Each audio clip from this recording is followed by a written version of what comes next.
আসসালামু আলাইকুম। সবাইকে স্বাগত জানাচ্ছি আমাদের হাতে থাকা সর্বশেষ আন্তর্জাতিক সংবাদে।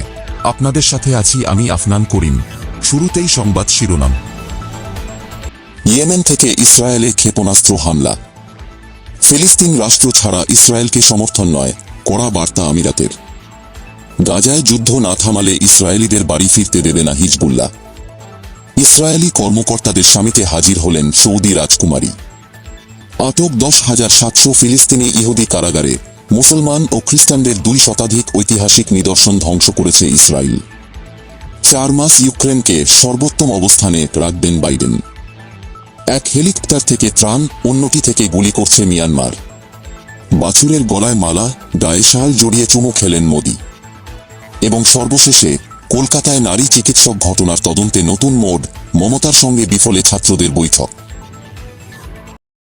ইয়েমেন থেকে ইসরায়েলে ক্ষেপণাস্ত্র হামলা চালানো হয়েছে, তবে এতে কেউ আহত হয়নি বলে জানিয়েছে ইসরায়েল বাহিনী। রবিবার ইয়েমেনের ভূমি থেকে এ হামলা চালানো হয়। ক্ষেপণাস্ত্র হামলার সঙ্গে সঙ্গে তেল আবিব সহ ইসরায়েলের একাধিক স্থানে সতর্ক সংকেত বাজতে থাকে এবং বাসিন্দাদের দ্রুত নিরাপদ আশ্রয়ে সরে যেতে বলা হয়। ইসরায়েলের সামরিক বাহিনী জানিয়েছেন, সাইরেন বাজার সঙ্গে সঙ্গে পূর্ব দিক থেকে একটি ক্ষেপণাস্ত্র ইসরায়েলে আঘাত হানে, তবে এটি ফাঁকা স্থানে পড়ার কারণে কোনো হতাহতের ঘটনা ঘটেনি।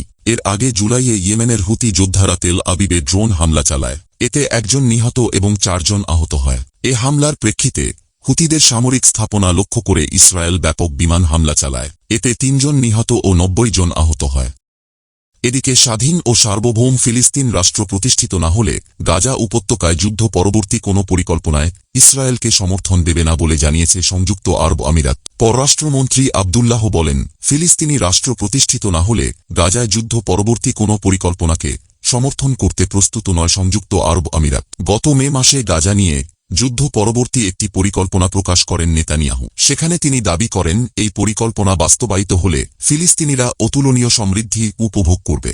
এই পরিকল্পনায় গাজায় বন্দর, সৌর বিদ্যুৎ, বৈদ্যুতিক গাড়ি উৎপাদন এবং নতুন আবিষ্কৃত গ্যাসক্ষেত্র থেকে সুবিধা লাভের মতো বিনিয়োগের বিষয় অন্তর্ভুক্ত রয়েছে। পরিকল্পনার আওতায় ইসরায়েলি দখলের অধীনে ফিলিস্তিনিরা এই প্রকল্প পরিচালনা করবে।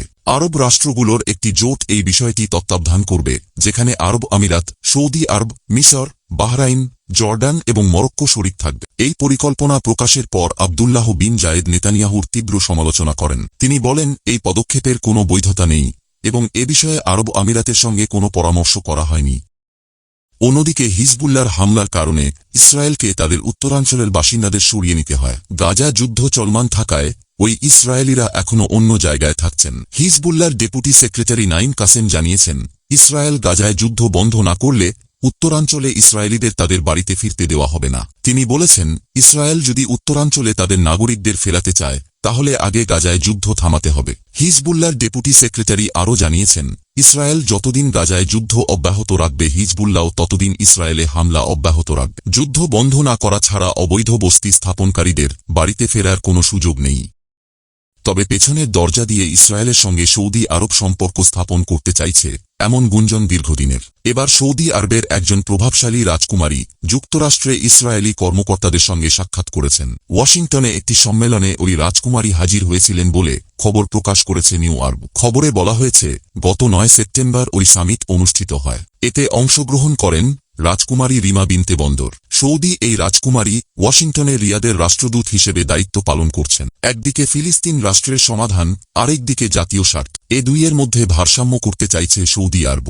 গাজায় যুদ্ধ চলমান থাকলেও ইসরায়েল ও সৌদি আরবের কর্মকর্তারা গোপনে সম্পর্ক স্বাভাবিক করার আলোচনা চালিয়ে যাচ্ছেন। যুক্তরাষ্ট্রের মধ্যস্থতায় এই আলোচনা সফল হলে লাভবান হবে সৌদি ও ইসরায়েল উভয়। সম্পর্ক স্বাভাবিক করার এই প্রচেষ্টা বেশ তোড়জোড় চালাচ্ছে যুক্তরাষ্ট্র, কারণ আর মাত্র কয়েক মাস ক্ষমতায় থাকবেন জো বাইডেন। তার পদত্যাগের আগেই এর রফাদফা করতে চায় ওয়াশিংটন। বৃহস্পতিবার আবারও সেই ইঙ্গিত দিলেন মার্কিন ইহুদি পররাষ্ট্রমন্ত্রী অ্যান্টনি ব্লিনকেন। জানুয়ারিতে প্রেসিডেন্ট বাইডেন পদত্যাগ করার আগেই ইসরায়েল ও সৌদি আরবের মধ্যে সম্পর্ক স্থাপিত হবে বলে আশাবাদ ব্যক্ত করেন তিনি। জানা গেছে, সেখানে গাজা ইস্যু, লেবাননের সঙ্গে সম্ভাব্য যুদ্ধ, ইরানের পরমাণু হুমকি, ইসরায়েল আরব সম্পর্ক স্বাভাবিকীকরণ নিয়েও কথা বলেন উপস্থিত কর্মকর্তারা।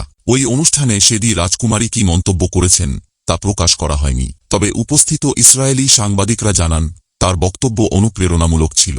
তবে দুই দেশ সম্পর্ক স্বাভাবিকের খুব কাছাকাছি চলে এলেও তেল আবিবকে স্বীকৃতি দেওয়া ও দূতাবাস খোলার মতো সিদ্ধান্ত থেকে দূরেই ছিল রিয়াদ। সাম্প্রতিক প্রকাশিত বিভিন্ন রিপোর্টে দেখা গেছে যে ইহুদিবাদী ইসরায়েল গাজা উপত্যকায় নজিরবিহীন অপরাধযোগ্য চালানো ছাড়াও পশ্চিম তীরে থেকেও হাজার হাজার ফিলিস্তিনিকে আটক করেছে। ফিলিস্তিনি বন্দী বিষয়ক সংস্থার সর্বশেষ প্রতিবেদনে বলা হয়েছে, গাজার বিরুদ্ধে যুদ্ধ শুরু হওয়ার পর থেকে জর্ডান নদীর পশ্চিম তীর থেকেও ইসরায়েলি সেনারা এ পর্যন্ত 10,700 জন ফিলিস্তিনিকে আটক করেছে। ইসরায়েল এই সময় গাজা উপত্যকা থেকেও হাজার হাজার ফিলিস্তিনিকে গ্রেপ্তার করেছে। ফিলিস্তিনি জনগণের ওপর গণহত্যা এবং তাদের সমগ্র ভূমি দখলের প্রক্রিয়া অব্যাহত রয়েছে। এ কারণে ইরানের নেতৃত্বে বেশ কয়েকটি দেশ ইসরায়েলের বিলুপ্তি এবং ইহুদিদেরকে যে যার দেশে ফিরে যাওয়ার ওপর গুরুত্বারোপ করেছে। এছাড়াও ইহুদিবাদী ইসরায়েল গাজা উপত্যকায় চলমান গণহত্যা অভিযানে এখন পর্যন্ত 200-র বেশি ঐতিহাসিক নিদর্শন ধ্বংস করেছে। গাজা উপত্যকায় ইহুদিবাদী ইসরায়েলের সর্বসাম্প্রতিক হামলায় এই অঞ্চলের সাংস্কৃতিক ঐতিহ্যের অপূরণীয় ক্ষতি হয়েছে। এসব সাংস্কৃতিক ঐতিহ্যের মধ্যে রয়েছে মসজিদ, গির্জা, জাদুঘর ও ঐতিহাসিক স্থাপনা। ইসরায়েল যেসব ঐতিহাসিক স্থাপনা ধ্বংস করেছে সেগুলোর মধ্যে ফিনিশিয়ান ও রোমান যুগের স্থাপনা রয়েছে। গাজা উপত্যকায় ইসরায়েল যেসব মসজিদ ধ্বংস করেছে সেগুলোর মধ্যে রয়েছে কবির উলুমর মসজিদ, যেটি 1400 বছর পূর্বে নির্মাণ করা হয়েছে। ইহুদিবাদী সেনারা খ্রিস্টানদের যেসব ঐতিহাসিক স্থান এবং উপাসনালয় ধ্বংস করেছে সেগুলোর মধ্যে রয়েছে জাবালিয়ার বাইজেন্টাইন চার্চ, সেন্ট পোরফিরিয়াসের গ্রিক অর্থোডক্স চার্চ এবং বালাচিয়ার বাইজেন্টাইন কবরস্থান। এদিকে যুক্তরাষ্ট্রের প্রেসিডেন্ট জো বাইডেনের একজন শীর্ষ উপদেষ্টা জানিয়েছেন, তিনি তার মেয়াদের অবশিষ্ট 4 মাস ইউক্রেনকে সর্বোত্তম অবস্থানে রাখার জন্য ব্যবহার করবেন। যুক্তরাষ্ট্রের নিরাপত্তা বিষয়ক উপদেষ্টা জেইক সালিভান ইউক্রেনের কিয়েভের একটি ফোরামে যুক্ত হয়ে আরও বলেন যে নিউ ইয়র্কে জাতিসংঘের সাধারণ পরিষদে সেপ্টেম্বরের পরের দিকে বাইডেন ইউক্রেনের প্রেসিডেন্ট ভলোদিমির জেলেনস্কির সাথে দেখা করে ইউক্রেনকে সহায়তা প্রদানের বিষয়ে আলোচনা করবেন। সালিভান বলেন, প্রেসিডেন্ট জেলেনস্কি বলেন যে শেষ অবধি আপোষ আলোচনার মাধ্যমে এই যুদ্ধ শেষ হতে হবে এবং এই সব আলাপ আলোচনায় আমাদের নিতে হবে শক্ত অবস্থানে। তিনি আরও বলেন, ইউক্রেনই ঠিক করবে কবে তারা রাশিয়ার সাথে আলোচনা শুরু করবে। আগামী জানুয়ারিতে বাইডেনে স্থলাভিষিক্ত হবেন ভাইস প্রেসিডেন্ট কামালা হ্যারিস অথবা সাবেক প্রেসিডেন্ট ডোনাল্ড ট্রাম্প। হ্যারিস আভাস দিয়েছেন যে তিনি ইউক্রেনকে সমর্থন দেয়ার বাইডেনের নীতি অনুসরণ করবেন। অবশ্য ট্রাম্প বলেননি যে তিনি এই যুদ্ধে কিয়েভকে বিজয়ী দেখতে চান কিনা। সালিভান বলেন, এটি রাজনৈতিক ইচ্ছার ব্যাপার নয়, কিন্তু ইউক্রেন যার বিরুদ্ধে দাঁড়িয়েছে সেই প্রেক্ষাপটে আমাদের আরও কিছু করতে হবে, আরও ভালোভাবে করতে হবে। অন্যদিকে ভারী বৃষ্টিতে বিপর্যস্ত মিয়ানমার। দেশটিতে বন্যায় অন্তত 80 জনের মৃত্যু হয়েছে। এছাড়া বন্যার কারণে ঘরবাড়ি ছেড়ে অন্যত্র আশ্রয় নিয়েছেন অন্তত 2,36,000 মানুষ। এমন পরিস্থিতিতে দেশটিতে হেলিকপ্টারে ত্রাণ দিচ্ছে প্রতিবেশী দেশ।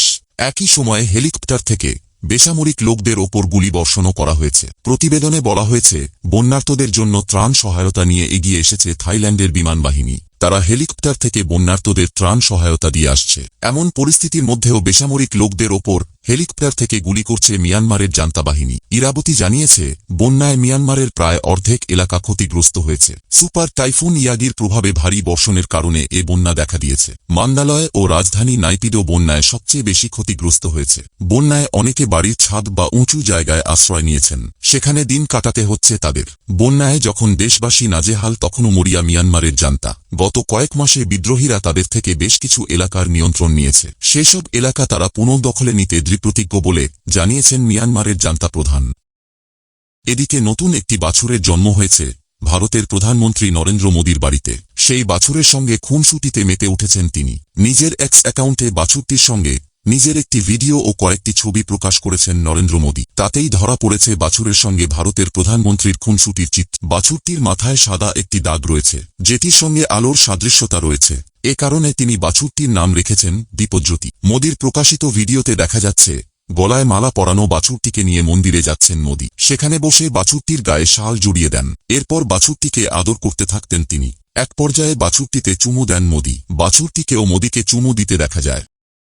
এদিকে কলকাতার আরজিকর মেডিকেল কলেজ হাসপাতালে নারী চিকিৎসকের খুন ও ধর্ষণের ঘটনায় চলছে পশ্চিমবঙ্গ ছাত্র সমাজের আন্দোলন। সারাদিন নানা নাটক ও উত্তেজনায় কাটে পশ্চিমবঙ্গের রাজ্যের রাজনীতি। নতুন করে গ্রেপ্তার হওয়ায় তদন্তের মোড় ঘুরে যায় অন্য পথে। শনিবার দুপুরে আচমকাই মুখ্যমন্ত্রী মমতা বন্দ্যোপাধ্যায় হাজির হন সল্টলেকের স্বাস্থ্য ভবনের সামনে বিক্ষোভরত ডাক্তারি পড়ুয়াদের আন্দোলন মঞ্চে। সেখানে ছাত্রদের আন্দোলন মঞ্চ থেকেই আলোচনার ডাক দেন মুখ্যমন্ত্রী। সঙ্গে ছিলেন তার প্রশাসনিক ও পুলিশের কর্তারা। সেখানে কিছুক্ষণ সময় কাটানোর পর মুখ্যমন্ত্রী কালীঘাটে নিজের বাসায় ফেরেন।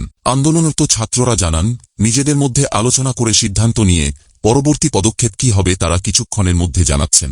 এরপর মুখ্যমন্ত্রী মমতা বন্দ্যোপাধ্যায়ের ডাকে সাড়া দিয়ে তার বাসভবনে পৌঁছান বিক্ষোভকারীরা। কিন্তু শেষ রক্ষা হল না, ভেস্তে গেল মুখ্যমন্ত্রী আন্দোলনকারী বৈঠক। দুই পক্ষের অনড় মনোভাবের কারণে আবারও ভেস্তে গেল মমতা ব্যানার্জি ও আন্দোলনরত চিকিৎসকদের মধ্যেকার গুরুত্বপূর্ণ বৈঠক। অবিরাম বৃষ্টিকে উপেক্ষা করেই এদিন সন্ধ্যায় মমতার বাড়িতে পৌঁছে যান চিকিৎসকদের এক প্রতিনিধি দল।